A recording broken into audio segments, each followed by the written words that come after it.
Hi, and welcome back to my channel. If you're here for the first time, thanks for joining. Nancy Beauvair here with Agape and NEXsteps. I'm going to say something today that you're not going to expect me to say. And that's that having a will is no guarantee that your estate is going to be settled smoothly. I know that it's common knowledge, and I've been telling you for ages now, that it is so important to make sure that you have your estate planning documents in place. And those start with having your will in place, that your will is the cornerstone. You need your will, you need your enduring power of attorney in case of incapacitation, and you need to have a medical directive in case something happens so that medical decisions can be made properly on your behalf according to your wishes. So I'm going to reiterate that of course you need those documents. So I'm not going back on what I've always said. Having those documents in place is crucial to making sure that your estate planning is at least in the starting stages of being structured. How you structure your financial assets, how you structure your personal assets, that all is also part of your estate planning.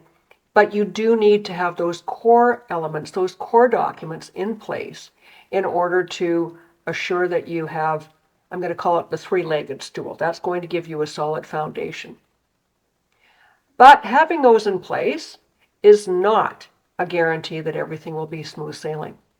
There's all kinds of things that can come up when an executor is dealing with the administration of the estate that can cause delays that can take months or sometimes even years to resolve before the estate can be closed, and often before any assets can be distributed to beneficiaries.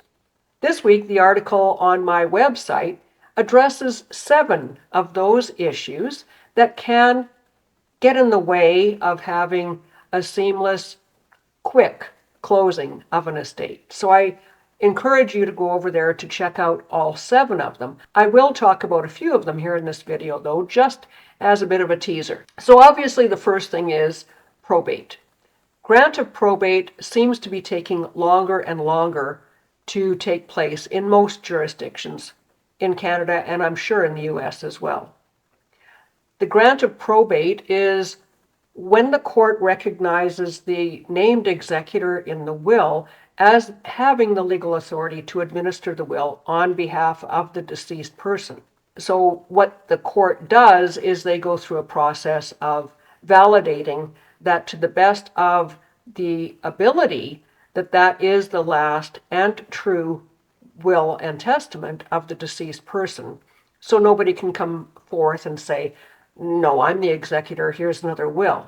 That's the first thing that can take a long time, is probate. I know that in some jurisdictions, it's taking, even with a simple estate, it's taking 6, 8, 12 months just to get the grant of administration. So that's one thing that can take a bit of time that prevents a real seamless and quick closing of an estate. Sometimes we have interference from beneficiaries or spouses or children who are challenging things coming up with the will that can prevent the closing of the will. Maybe they think they were treated unfairly. They may make a court challenge. There may be those kinds of issues that come up, and those can take a long time to settle. And of course, I always prefer to encourage some kind of a negotiation with these people wherever possible, because if it does go to court, it's going to cost a lot of money to go through court, and it's going to take a lot of time. And by the time the dust settles, there may be no money left in the estate for anybody to fight over anyway. One of the other things that can take a long time are tax filings. Sometimes there are assets that show up that weren't accounted for that change what the return was on the deceased. And that can create an issue where you would have to do an amended return. And then you require the notice of assessment, and you still have to wait for the clearance certificate before you can close the estate. There's also, when it comes to taxes, oftentimes you're going to have to create a trust for the deceased and file a trust return. That also can take some time, and all of these things also cost money. So as you know, I am a huge advocate about getting your estate planning in place. But I also want to make sure that those of you who are executors or those of you who have been named to be executor understand that I'm leveling expectations here. That this is not going to be a quick job that is going to be done in a matter of weeks. It's going to take a lot of diligence. It's going to take a lot of paperwork. It's going to take a lot of record keeping. And it's going to take several months to, in some cases, depending on the complexity of the estate, it can take several years before the dust is settled, everybody receives what is their due, and you can close the estate. Need help?